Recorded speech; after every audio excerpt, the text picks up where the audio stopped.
தமிழகம் முழுவதும் அரசு ஊழியர்களும் பல்வேறு சேவைத் துறையைச் சேர்ந்த பணியாளர்களும் திமுக தங்களை நம்ப வைத்து ஏமாற்றிவிட்டதாக கூறி போராடிக் கொண்டிருக்க, அவர்களின் கோரிக்கைகளை கேட்பதற்கு மனமில்லாமல் மக்களின் கனவை கேட்க கிளம்பிவிட்ட விளம்பர முதல்வர் ஸ்டாலினின் போக்கு பொதுமக்கள் மத்தியில் கடும் விமர்சனத்திற்கு ஆளாக்கியுள்ளது.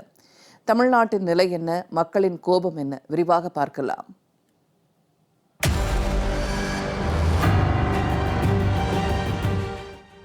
தேர்தல் வந்தாலே சின்ராச கையில பிடிக்க முடியாது என்பது போல தேர்தலுக்கு தேர்தல் குரளி வித்தை காட்டுவதில் நம்ம விளம்பர முதல்வரை அடித்துக் கொள்ள ஆளே இல்லை என்பதுதான் நெட்டிசன்களின் லேட்டஸ்ட் டாக்காக உள்ளது.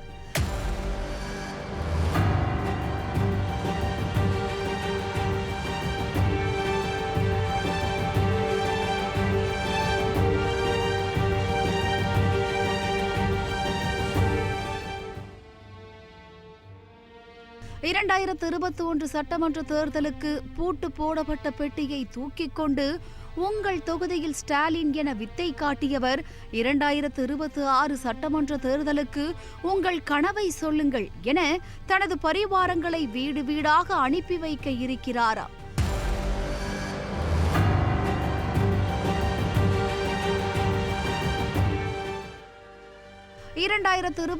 சட்டமன்ற தேர்தலுக்கு தமிழக மக்களின் குறைகளை மனுவாக பெட்டியில் வாங்கி வந்த ஸ்டாலின் ஆட்சிக்கு வந்த 100 நாட்களில் மக்கள் மனுவாக வழங்கிய அனைத்து கோரிக்கைகளும் நிறைவேற்றப்படும் என்பதை தேர்தல் வாக்குறுதியாகவே வழங்கியிருந்தார்.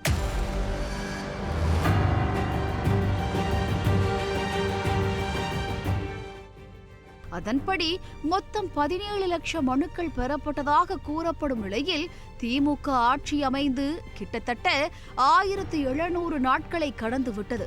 மனுக்கள் வாங்கப்பட்ட பெட்டிகளோட நிலைமை என்ன ஆனது என்பதுதான் தெரியவில்லை.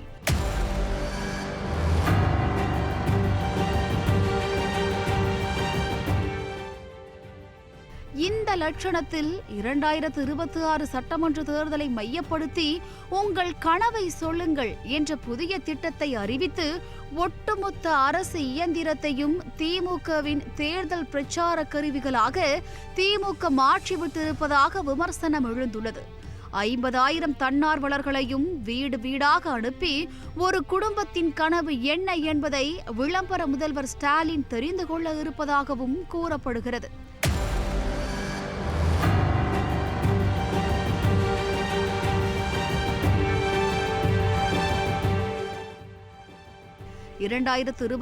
சட்டமன்ற தேர்தலின் போது திமுக கொடுத்த வாக்குறுதிகளை நம்பி வாக்களித்த மக்கள் வீதியில் இறங்கி போராடி வருகின்றனர். நம்ப வைத்து கழுத்தறுப்பதுதான் திராவிட மாடலா என மக்கள் குமுறிக் கொண்டிருக்கின்றனர். அரசு ஊழியர்கள், ஆசிரியர்கள், தூய்மை பணியாளர்கள், அங்கன்வாடி பணியாளர்கள், செவிலியர்கள், மருத்துவர்கள் என மக்களுக்கு சேவை புரியும் அத்தனை துறையினரும் வீதியில் இறங்கி போராடிக் கொண்டிருக்க ஒட்டுமொத்த தமிழகமும் போராட்டக் களமாக மாறி கிடக்கிறது. தேர்தல் கால வாக்குறுதி என்னாச்சு என்னாச்சு பணி நிரந்தர கோரிக்கை தமிழக அரசு தமிழக அரசு தமிழக அரசு தமிழக அரசு என்னாச்சு என்னாச்சு தேர்தல் வாக்குறுதி என்னாச்சு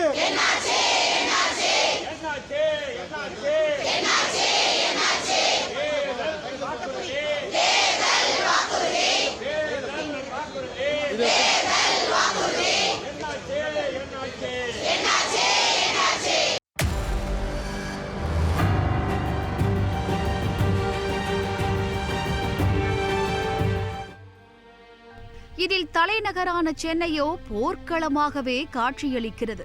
போராட்டத்தில் ஈடுபட்டு வருபவர்கள் தமிழகத்தின் குடிகள் என்பதையும் தாண்டி மக்களுக்கு வழங்கக்கூடிய கண்ணியமிக்க பணிகளை செய்பவர்கள் என்ற மரியாதை புலியும் இல்லாமல் அவர்களை போலீசார் காட்டு மிராண்டிகளைப் போல கையாண்டு கைது செய்யும் விதம் கொடுங்கோல் ஆட்சியின் உச்சகட்டம் என்றே சொல்ல வேண்டும் என்று சமூக ஆர்வலர்கள் குற்றம் சாட்டுகின்றனர்.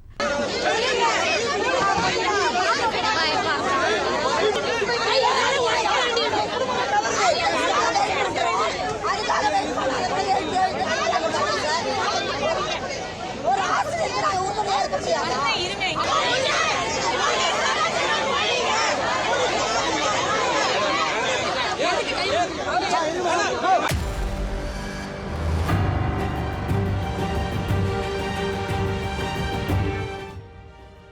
வாக்குறுதி என்ற பெயரில் திமுக அரசால் இழைக்கப்பட்ட நம்பிக்கை துரோகத்தால் பெருஞ்சினத்தோடு மூர்க்கமான அடுத்த கட்ட போராட்டங்களை நோக்கி நகர்ந்து கொண்டிருக்கிறது தமிழகம்.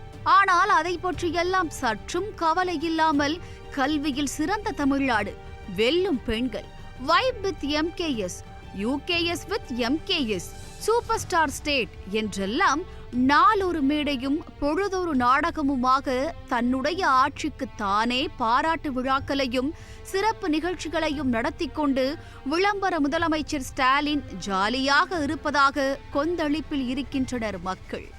போராட்ட களத்தில் மக்கள் துடித்துக் கொண்டிருக்கும் போது விழாக்களில் விளம்பர முதலமைச்சர் ஸ்டாலின் மகிழ்ச்சியாக வலம் வருவதை பார்க்கும் போது ரோம் நகரம் பற்றி எரிந்து கொண்டிருந்த போது பிடில் வாசித்த நீரோ மன்னனையே மீண்டும் நினைவூட்டுவதாக உள்ளதென விமர்சிக்கின்றனர் நெட்டிசன்கள். வாய்க்கு வாய் விளம்பர முதலமைச்சரிலிருந்து அமைச்சர்கள் வரை ஒட்டுமொத்த திமுகவின் பரிவாரங்களும் தமிழகம் அமைதி பூங்காவாக திகழ்வதாகவும் திமுக ஆட்சியில் மக்கள் மகிழ்ச்சியில் திளைத்திருப்பதாகவும் கூறி வருகின்றனர். உண்மையிலேயே அதுதான் தமிழகத்தின் உண்மை நிலைமை என்றால் உங்கள் கனவை சொல்லுங்கள். திட்டத்தின் தொடக்க விழாவை சென்னையிலேயே படு பிரம்மாண்டமாக மேடை போட்டு படோடாவாக நடத்தியிருக்கலாமே. அண்டை மாவட்டமான திருவள்ளூரில் நடத்தியது ஏன் என்ற கேள்வி எழுகிறது.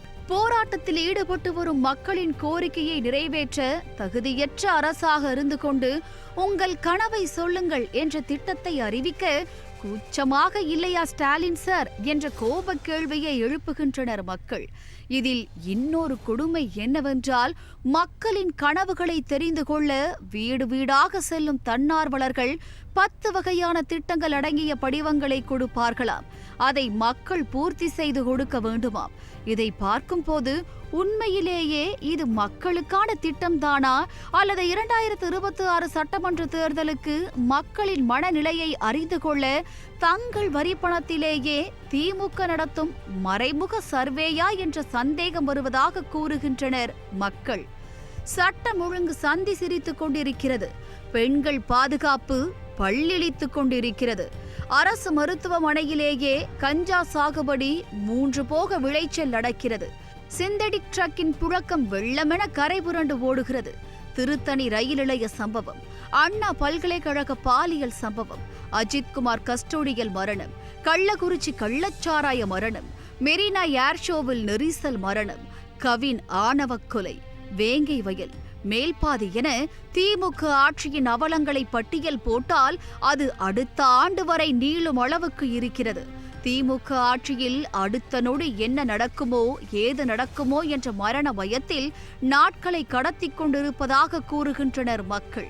திமுக ஆட்சியில் நிம்மதியான வாழ்வு என்பது வெறும் கனவாக மாறி நரக வேதனையை அனுபவித்துக் கொண்டிருக்கும் மக்களிடம் கனவை சொல்லுங்கள் என கேட்க உங்களுக்கு எப்படி மனம் வருகிறது என்ற கொதிநிலை கேள்விதான் எழுகிறது.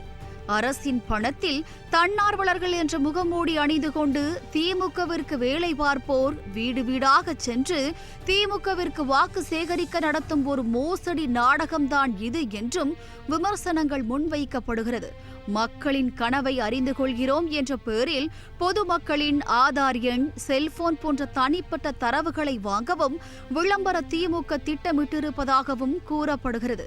ஏற்கனவே ஓரணியில் தமிழ்நாடு என்ற பெயரில் பொதுமக்களின் செல்போன் எண்களையும் OTP விவரங்களையும் வாங்கி விளம்பர திமுக டேட்டா திருட்டில் ஈடுபட்டதை நீதிமன்றமே தடை விதிக்கும் அளவுக்கு போனது. நீதிமன்றத்தின் கண்டிப்புக்கு ஆளான போதும் கொஞ்சமும் படிப்பினையே இல்லாமல் மீண்டும் மீண்டும் தனது அரசியல் சுயலாபத்திற்காக மக்களின் தனிப்பட்ட தரவுகளை பெரும் மோசடிக்கு உட்படுத்தும் திமுகவின் போக்கை என்ன சொல்லி விமர்சிப்பது என்றே தெரியவில்லை என்று புலம்புகின்றனர் மக்கள். என்னதான் திட்டம் என்ற பெயரில் திமுக விதவிதமாக அடவுகட்டி பிராண்டிங் செய்ய முற்பட்டாலும் இறுதியில் தமிழகத்தை விட்டே திமுக துடை தெரியப்படும் என்பதே சாமானிய மக்கள் மற்றும் அரசியல் அறிந்தவர்களின் கூற்றாக உள்ளது.